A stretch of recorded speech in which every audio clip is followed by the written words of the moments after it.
The first time I've ever been called for a shared services forum.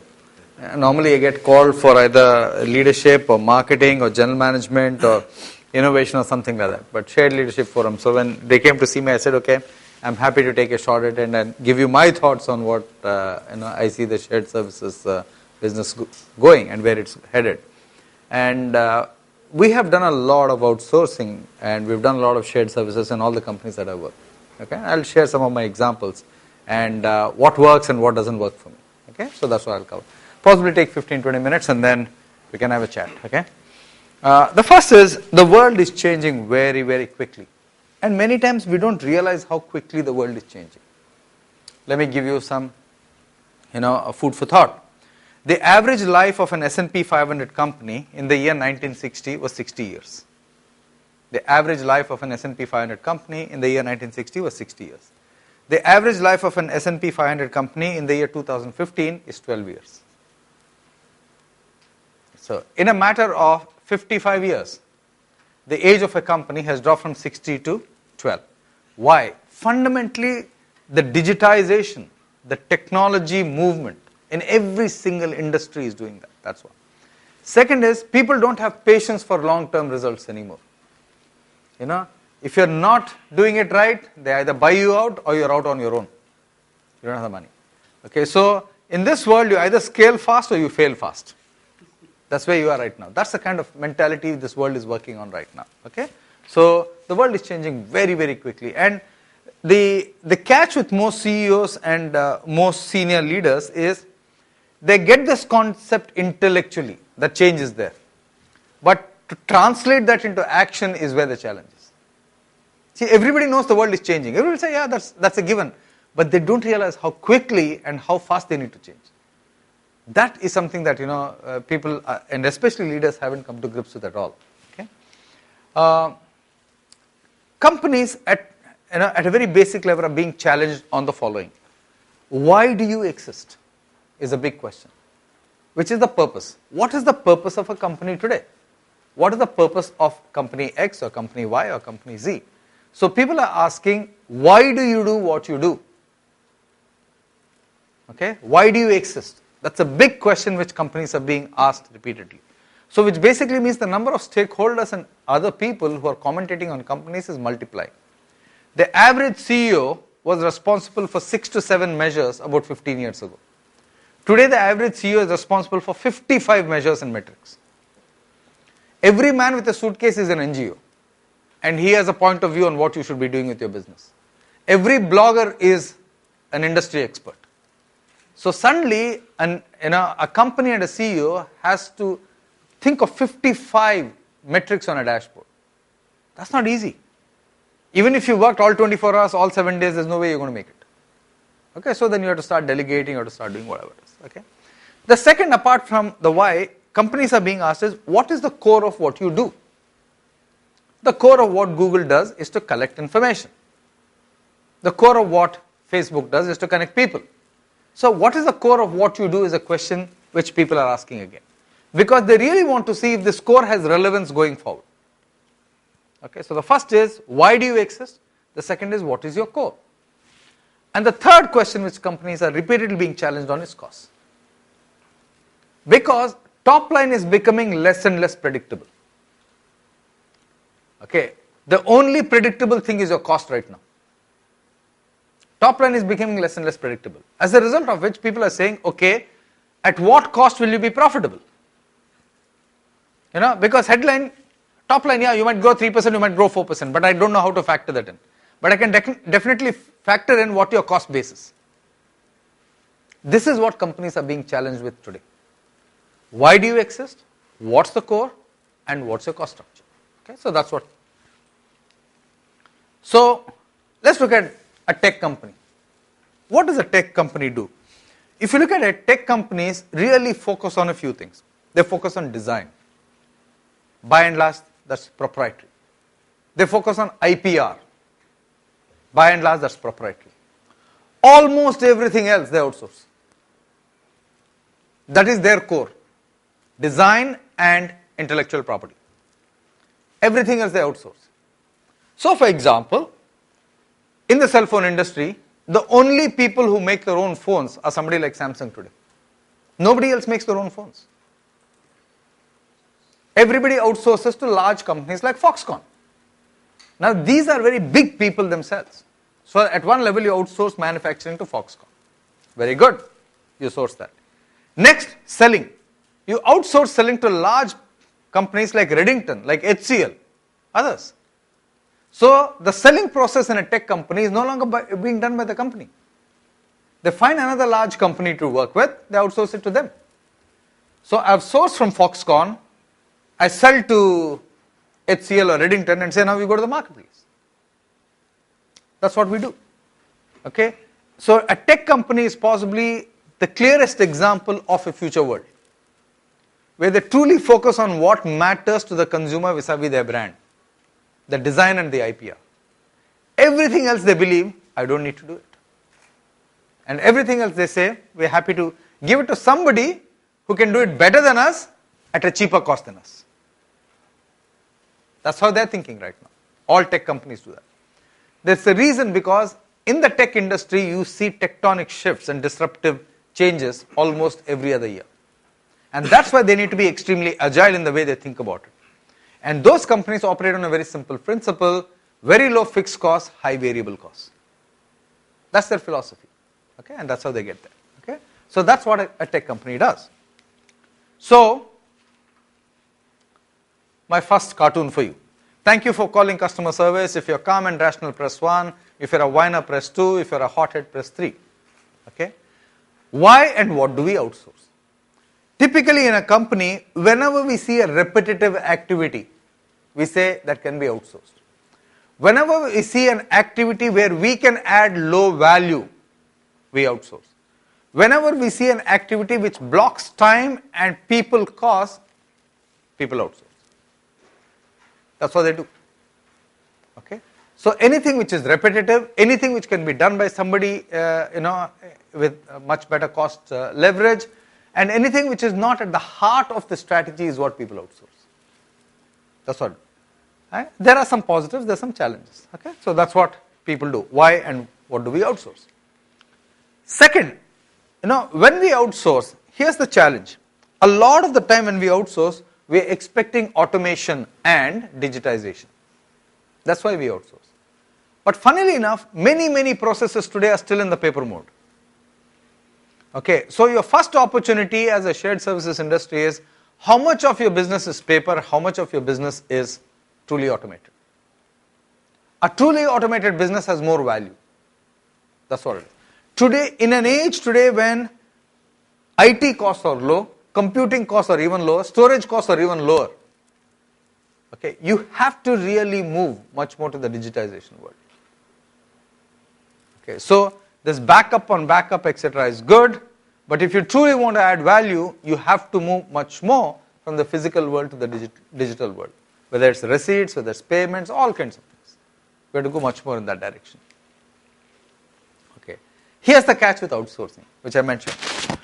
A lot of customer interface is being outsourced. A lot of customer interface is being outsourced. Okay. A good example is, you go check in into Air India. Almost all the staff which faces you at the counter is outsourced. Almost all the staff. Okay? You go to any franchise operation in a quick service restaurant, all the people who are there with you are outsourced. In many hotels, the front office is outsourced. Okay? Almost every single thing is outsourced. But here's the catch. When you outsource, I as a consumer don't know that this person is outsourced. And hence, if that person does not live up to the brand values and communicate with me properly, then you have a challenge. You can outsource anything, but from a consumer point of view, he or she will say, hey, does this truly measure up to the brand that I'm buying? The brand that I'm tapping into? If you don't think about that seriously when you outsource it, or if you're taking a business in that area, you have to really consider this. What is the values of this brand, and are we truly living up to the values of this brand? If you're not living up to the values of the brand is going to die, and your business will die in correlation. Just because you have a business, somebody has shared that service with you, does not mean you have it for perpetuity. So the people you select and their ability to live the brand values is very important. Okay? And this is not something which the shared services sector has automatically understood. Some people have understood, but many people haven't understood that. You go to many sectors and you ask the person, hey, why does this happen? He says, I don't know, sir, it's the company mistake. How often have I heard it? Not once, not twice. Company is the problem. So are you not company? No, I'm not company, I'm only representing. Okay? You look at people who come to collect blood samples for you from various, insurance agents, all kinds of people. They have no idea of the brand they represent. They just have a sales story, they just need to pitch it and then get out. Okay? That doesn't work. Okay? So please think of brand values of all the brands you represent. So if you are the shared services sector, I would seriously ask you to have a conversation with the CEO of the company to say, what are the values of your company? What are the values of your brand? What's the type of thing that you're expecting us to uphold? That's what you should seriously be having that conversation. It's just not, okay, please go and do this work. Okay? Next, time. A very important aspect of today's world. A lot of the world is getting digital. One aspect of going digital, unfortunately, is people are becoming, less and less patient. People get extremely impatient in a digital world. Okay, whether filling forms, whether clicking for something, every single thing, they're very, very impatient. Okay, so the whole concept of service in a digital world is time dependent. Your ability to manage the time for the consumer becomes very important. The consumer doesn't have the luxury of time. Going back, you go to anybody you listen to on the phone. If you want this, press 1. You want this, press 2. You want this thing. I don't want anything. Just can somebody talk to me? The longer the menu you give, it works badly, especially in India. Indians don't like talking to a machine. Trust me. I've worked this many, many times over. They just hate talking to a machine.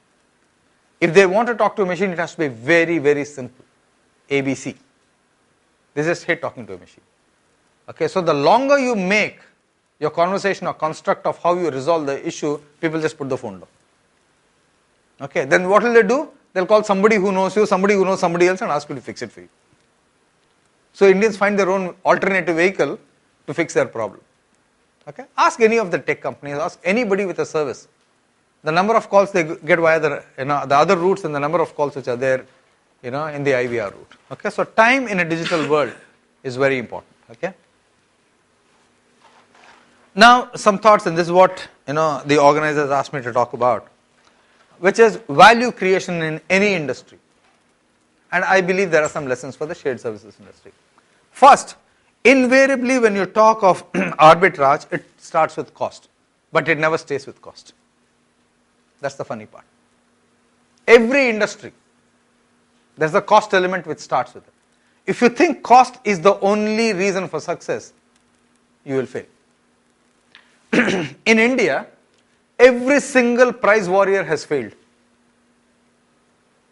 Now, everybody writes about price. People get excited about a price war in India because of the kind of economy we were in the 60s and 70s. But you look at every single price warrior in every single category, they don't exist anymore. That should tell you something. As business leaders, you really need to say, cost might be a start point. It's never the end point, number one. Second, you should only fight on price if you have the lowest cost structure in your industry. If you don't have the lowest cost structure in your industry, you should not fight on price. Not at all. Okay, so if you go back to the Michael Porter 3 generic strategies, price, differentiation, focus. You should only fight on price if you have the least cost. Otherwise, you should get into two other domains, generic strategies, focus or differentiation. That's what you should do. Okay, so never fight a long battle on cost. You can fight a temporary battle on cost, okay, which translates to price. So starts with cost, never stays there. Second, knowledge moves very quickly into the domain. whatever you do, people will expect more knowledge from you for the activity you're doing. That's the second thing that I see. Okay? And in this process, when knowledge comes to the table, what people really look for, your clients look for, is codifying it and institutionalizing it. That's what they look for. That's what I look for. Does this team codify the information and institutionalize it, and is it percolating across? Because that's where the value of your activity is. The value of your activity is not in cost, it's in the knowledge of that activity. Okay? So that's the thing. And finally, what else can you add in terms of value? On what dimensions can you add value?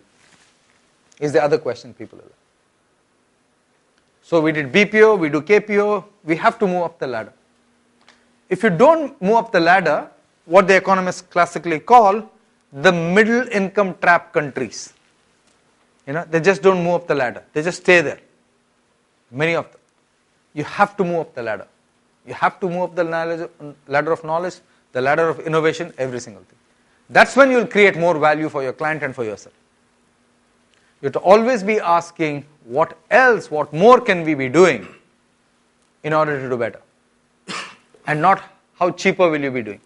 And invariably, the conversation with somebody in your client side must be, what's the cost? But trust me, when people have very little knowledge, they talk price. And we've done this study many, many times. In the durable business, all of you are buyers too. When you go to buy a TV, when you go to buy a music system, when you go to buy a mobile phone, you watch people in the shop, including yourselves. You go there, if you see a phone or whatever it is, or a television set, you turn to the promoter and say, what's the price? What's the danger of that question? The danger of the question is the person who is receiving that question. The person who is receiving the question thinks he's price sensitive now, which is absolutely the wrong inference. What we need to do is ask, why is this guy asking the question, what's the price? 65% of the time in India, when somebody asks the price, you know why he's asking it? He knows you have to reply. Because he doesn't know what else to ask. He needs a conversation starter. If he says, what's the price, you have to reply. And that's why when we taught our promoters, etc., invariably when somebody asks what's the price, we'd say, sir, what do you use your phone for? Do you use it for music? Do you use it for email? Do you use it for storage? What is it that your biggest requirement is? Suddenly the conversation changes. The consumer, for the danger of looking ignorant, asks the question on price. But we infer that he's price sensitive. And in this country, all price warriors have died. So put all the pictures together. Okay. On the other hand, you ask him, what are you looking at a television? What are you looking at in a music system, etc.? Then the guy starts opening up. And then you have a range to offer. So the biggest mistake you can make repeatedly in this country is when somebody asks you what's the price of something, to think that he's price sensitive. What you should be asking is, what are your requirements? What are your needs? What are your wants? What are your desires? Tell me that. And then we'll take a shot. We'll then map the right thing to you. Okay? And that is why, if you look at it, the guys who rarely talk price are the high priests of consulting. They always ask you, what's the company problem that you're trying to solve? Is your problem strategy? Is your problem execution? Is your problem diversification? What is it you're trying to solve? There are consultants available from 1 rupee per hour to 10,000 rupees per hour or 10,000 rupees per minute. And the key trick is always to ask, what is the consumer looking for? Okay, so don't get waylaid by the price question. You'll find this many, many times, and I have also learned this the hard way. Okay. So my last chart, and this is a very important chart, remember. A company can outsource anything, guys. But one thing it cannot outsource is its culture. Okay, never make the mistake of thinking this. You cannot substitute the culture of a company, whatever they outsource to you. Okay, so it can outsource anything, but it cannot outsource its culture. Same is true for you. Okay, so if you truly want a business which is a long-term business, the two things I'd really ask you to focus on is culture and capability. The only two things. In a fast-changing world where I started, you can only adapt to a fast-changing world if your culture is agile, it is learning, and it's flexible. Here's the paradox. Strong cultures actually fail companies. Henry Ford nearly died because he had a strong culture. A strong culture tells you, I don't want to learn from anybody else. I know everything myself. I'm the cat.